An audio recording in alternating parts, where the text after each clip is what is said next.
भाव भयणीनो, आयचो विशय देव तुमकां दादुशी करतलो, भाग्याचेर धरलेलो आसा. देव तुमकां खुशाल करतलो, तुमी सुभागी. हें सुभागीपण आमी आयज नियाळटा आसतना एक प्रश्न, आमकां खुशाल जावपाक जाय काय? Do you want to be happy? तुमकां खुशाल जावपाक जाय जाल्यार म्हणात फॉर्सान, I want to be happy. आनीक मातशें फॉर्सान म्हणात, I want to be happy. भाव भयणीनो, असलोच आवाज न्हू हांव I want to be happy म्हणून एका रस्त्याचे दिगेक खंय येवपाक लागलो. एके वस्तुरेचो आवाज, I want to be happy, I want to be happy अशें ती म्हणटाली. त्या वाटसुऱ्यान पळोवपाक प्रयत्न केलो, कोण, खंयचो आवाज. एक वस्तुरी आपल्या हातान एक फोटो घेवन रडटाली आनी म्हणटाली, I want to be happy. एके वाटेन दुखां व्हांवताली रडोन, दुखीचीं दुखां, खुशालकायेचीं दुखां न्हू, पूण म्हणटाली, I want to be happy. ह्या वाटसुऱ्याक एक आवचितशें दिसलें आनी ताणें खबर घेतली कितें जालां, कित्याक रडटा आनी I want to be happy म्हणटा. तिणें काडलो आनी फोटो दिलो ताच्या हातान. तो फोटो पळोवन ह्या वाटसुऱ्यान म्हणलें, वाव, ऑसम. तिणें म्हणलें, म्हजे धुवेच्या काजाराचो फोटो. आतां आमी जेन्ना आमचीं लग्नां जातात आनी आमचें रिसेप्शन जाता, थंयसर फोटो काडपाचे जायत्यो वस्तू आमी करून दवरता. थंयसर लोक वचून सेल्फी काडटा, ग्रूप फी काडटा, सगळे बरेशे फोटो काडटात आनी मागीर वायरल करतात, वो आमच्या आल्बमांनी घालपाक दवरतात. असलोच हो फोटो लग्नाच्या वसऱ्याचो व्हंकल आनी न्हवरो. आनी वाटसुऱ्यान म्हणलें, हो तुजे धुवेच्या लग्नाचो फोटो जाल्यार तूं रडटा कित्याक आनी I want to be happy कित्याक म्हणटा? कित्याक हो फोटो जो आसा लग्नाचो, तो जावचे पयलीं काजार जायनाका म्हणलेलें. आनीक आमचे धुवेचें काजार वो ताचें मेळप फेसबुकार जाल्लें. फेसबुकार मेळ्ळ्या उपरांत ताणें लग्न जावपाकूय ठरयलें. आनी मागीर आमी जेन्ना खबर काडपाक प्रयत्न केलो तेन्ना आमकां जायत्यो वस्तू दिश्टी पडल्यो. आमची धूव, आमचो पूत वा आमची कोणूय लग्न जाता जाल्यार आमी सगळी खबर काडटा पयलीं. तेच भाशेन तिणेंय काडलें आनी तिणें म्हणलें, जेन्ना आमकां ह्या न्हवऱ्यान आपणाचे फोटो दाखयले, व्हिडियो दाखयले, बरी बरी प्रॉपर्टी दाखयली, आपणाची फॅक्टरी दाखयली, इंडस्ट्री दाखयली, आनी ताणें म्हणलें, तुमी स्वत मानलें? ती म्हणटा, आमी आनिकूय मुखार गेल्या. ताचो बँक बॅलन्स आमी चॅक केलो आनी खरेपणी ताचो बँक बॅलन्स बरोच मोठो आसलो. आनी बँक बॅलन्स आसा ते भाशेन आमच्यान म्हणूंक जातालें, घडये जायत ताचे लागीं ह्यो इंडस्ट्रीज आसात, तो ह्या प्रॉपर्टीचो मालीक, हांगासरलो न्हय भायलो दुसऱ्या गांवचो. पूण ही खबर माहिती काडल्या उपरांत आमचे धुवेक तरूय पूण आमी सांगलें, वेळ घे. आनी तिणें म्हणलें, I want to be happy. आनी आमची धूव फकत इतलेंच म्हणटाली, I want to be happy, I know him, हांव ताका वळखता. कसलेय जर तर प्रश्न विचारलो जाल्यार हो न्हवरो आसा तो म्हणटालो, बेबी यू डोंट ट्रस्ट मी. काय बरीशीं उतरां. आतां आमची मोग करणारां आसा तीं म्हणटात एकामेकाक, baby you don't trust me. आनी हें सगळें म्हणल्या उपरांत धुवेन म्हणलें, I want to be happy. लग्न जालीं. लग्न जावन आपणाच्या गांव घरा गेलीं आनी आतां धुवेन फोन केला, mummy he is a fraud, तो फटकिरो. आनी त्या उपरांत म्हजे धुवेची आजून कांयच खबर ना. आनी देखूनच हो फोटो घेवन हांव आयज ह्या रस्त्याचेर आसा आनी हांवूय तेंच म्हणटा, I want to be happy. भयणीनो, ही परिस्थिती घडये आमकां जायते फावटी दिश्टी पडटा. ही एक बाजू फकत लग्नाची, धुवेक लग्न करपाची. असली खुशालकाय आमकां सगल्यांक जाय. आमचें एड्युकेशन आसा, आमकां खुशाल जावपाक जाय. आयज भुरग्यांक, तरणाट्यांक बरीं शिकोवन बरें निकाळ मेळपाक जाय, रिजल्ट बरो जायो, बरे मार्क्स पडपाक जाय, पास जावपाक जाय. I want to be happy. आयज जे कोण जॉब सोदतात तांकां जॉब जाय, जॉब मेळत जाल्यार I want to be happy. आयज आमकां सगल्यांक भलायकी जाय. आयज भलायकेचे प्रेशितायेचो दीस आमी मनयता, हेल्थ अपॉस्टलेट. आमकां सगल्यांक बरी भलायकी जाय आनी बरी भलायकी आसत जाल्यार आमी हॅपी, आमी खुशाल. आनी आमी म्हणटा I want to be happy ह्या पासत आमची भलायकी सांबाळपाक आमी जाता तितलें करता. पूण असल्या परिस्थितीन भाव भयणीनो, आमची कुशालकाय पाड घालपाक जायत्यो वस्तू चलतात. आमचें एड्युकेशन सिस्टम हाल्लोलें धरलोलें आसा. आयज आमकां जॉब सोदूंक वचत जाल्यार पयशे दिवपाक पडटा. कोण सुबेज पयशे दिता ताका जॉब मेळटा. तुजी एलिजिबिलिटी कितली आसूं, तुजी डिग्री कितली आसूं, तुका घोडे फावो तरी आसतना जॉब आनी कोणाक मेळटा. दुखी जाता आमी.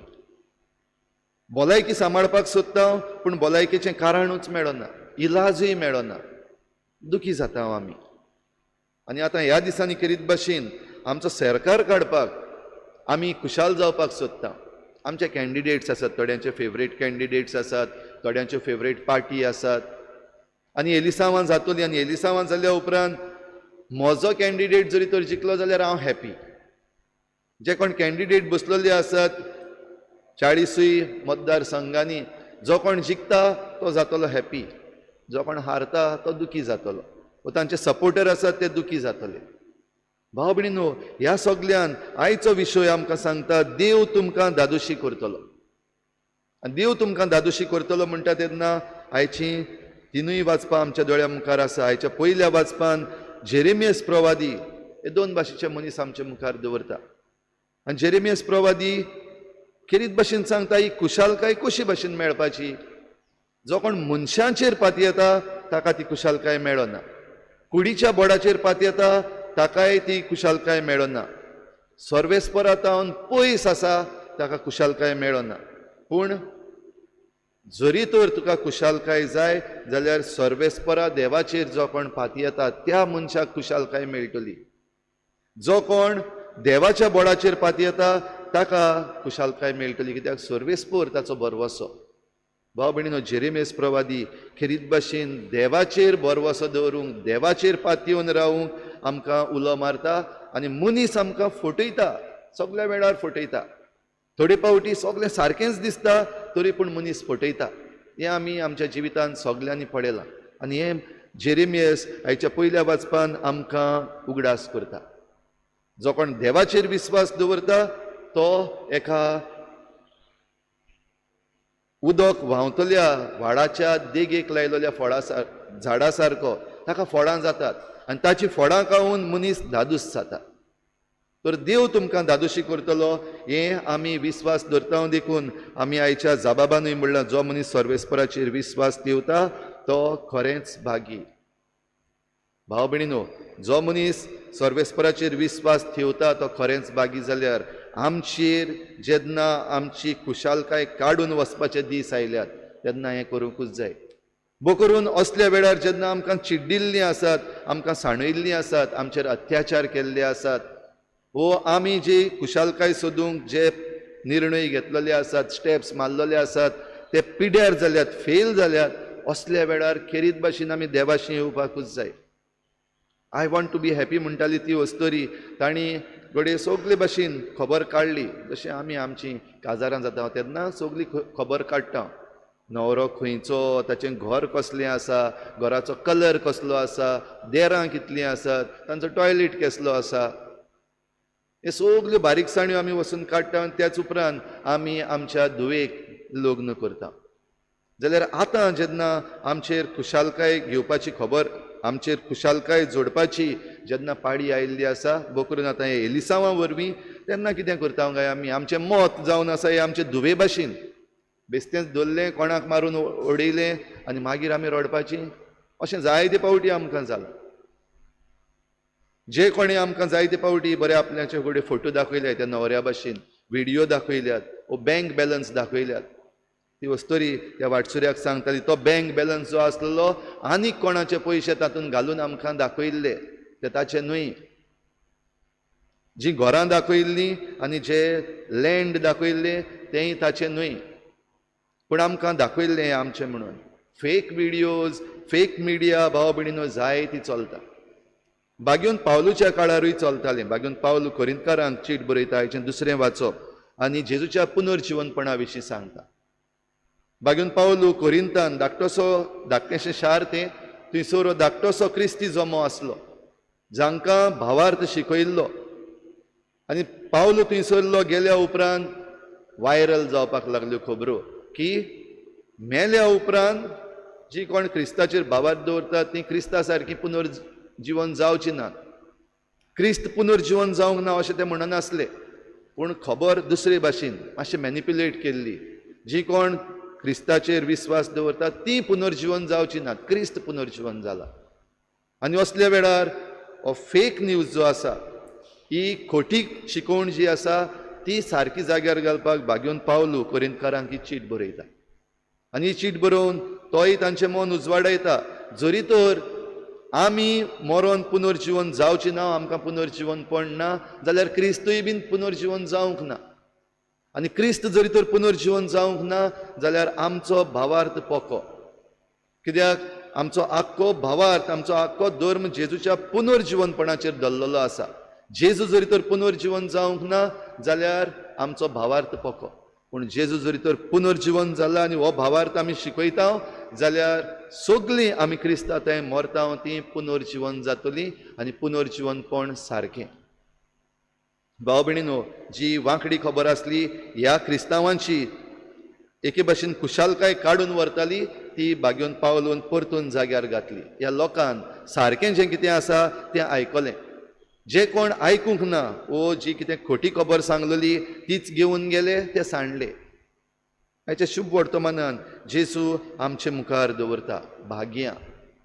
2 भागांनी भाग्यांत लुकास शुभ वर्तमान बरयता आसतना तें दोनूय वाटेन घालता. एके वाटेन सुभागीपण जाल्यार दुसरे वाटेन तुमचें कोटा अशें म्हणटा. भाग्योन मातेव आमकां 8 भाग्यां दिता. जाल्यार आयची भाग्यां आमकांय सगल्यांक सोर जाता. कित्याक आमकां सगल्यांक खुशालकाय जाय. आमच्या सगळे तरेच्या जिवितान आमचें एड्युकेशन, जॉब्स, आमचीं काजारां, आमचीं घरां, आमचो एनवायरमेंट ह्या सगळ्यान आमकां खुशाल जाय. आनी ही खुशालकाय जोडटा आसतना खेरीत भाशेन आयज आनी फाल्यां हे 2 दीस आमचेर आयिल्ले आसात. आनी ह्या दिसांनी जो घुसपागोंदळ चल्लेलो आसा भाव भयणीनो, तातूंत घडये आमची खुशालकाय खंय वेतली आमी नोकळो. आतां कितें करपाचें? मिडिया आयज आमकां जाय तें फ्लड कोत्तली. जाल्यार सर्वेस्परा आमच्या देवाचेर विस्वास ठेवता तो खरेंच सुभागी, विसरची न्हय. देवाचेर पातयेवन मुखार वेता तो सांडचो ना. पूण मनशांचेर, न्यूजांचेर, फेक न्यूजांचेर आनी मागीर क्लॅरिफिकेशनाचेर ह्या सगल्यांचेर धरून वेता तो फटवतलो. तर भाव भयणीनो, आमी काळजी घेवया. आमकां जण एकल्याक खुशालकाय जाय जाल्यार जेजून सांगला ते भाशेन गरीब जाल्यार परवा ना, आनीक दुडवांची गरज ना. दुडवांची आशा धरून नाका.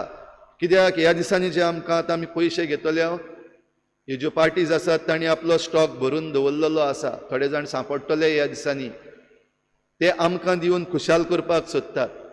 जाल्यार ह्या पयशांचेर आमी कोण खुशाल जावची ना.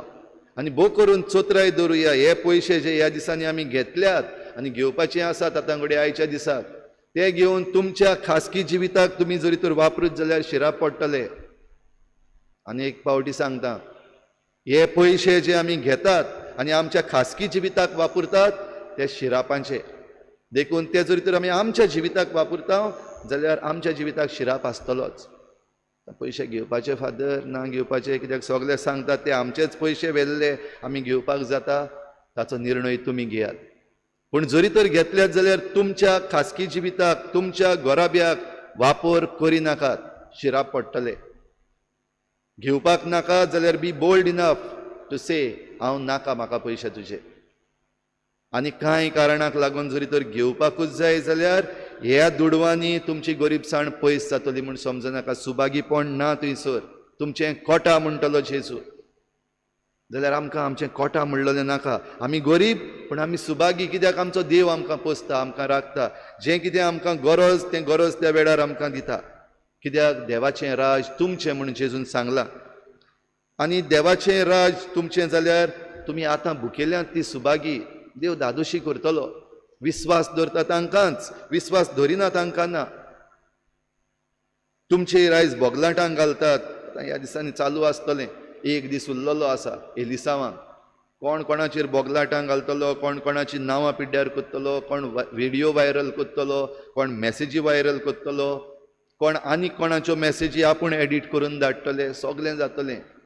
ह्या दिसांनी जरी तर असल्या ताळणेन पडपाक नाका. आयज एक दीस मोबायल बंद दवरात, वॉट्सॅप बंद दवरात, खुशाल आसतली.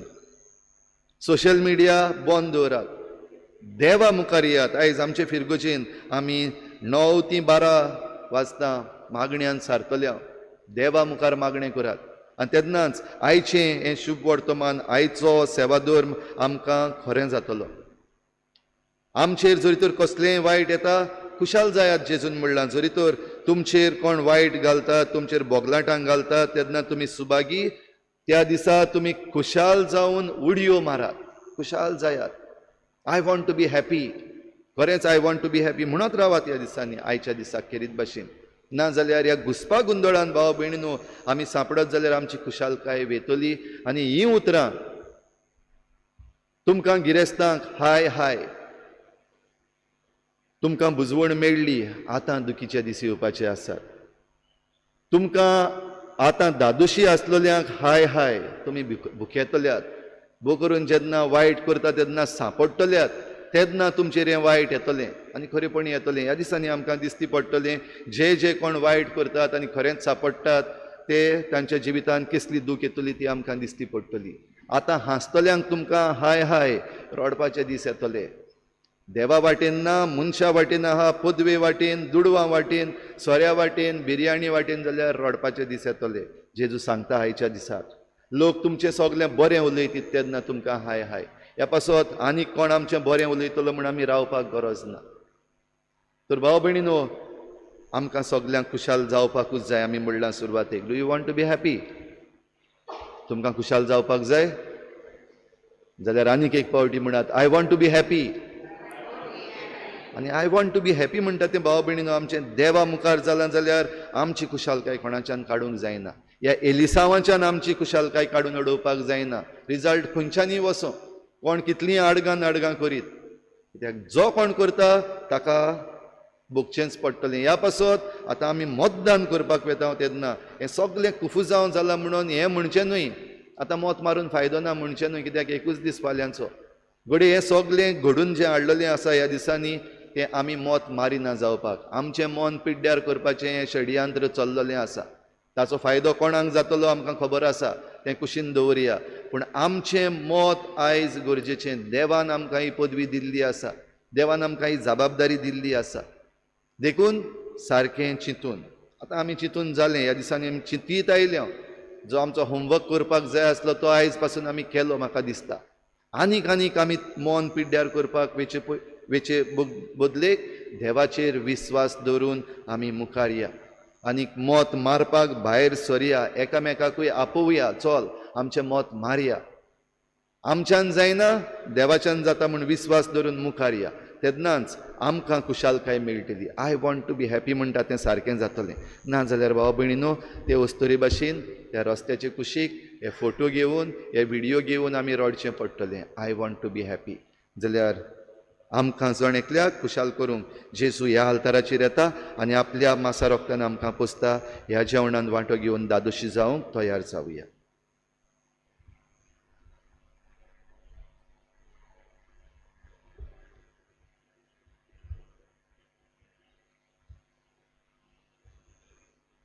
सगळीं उबी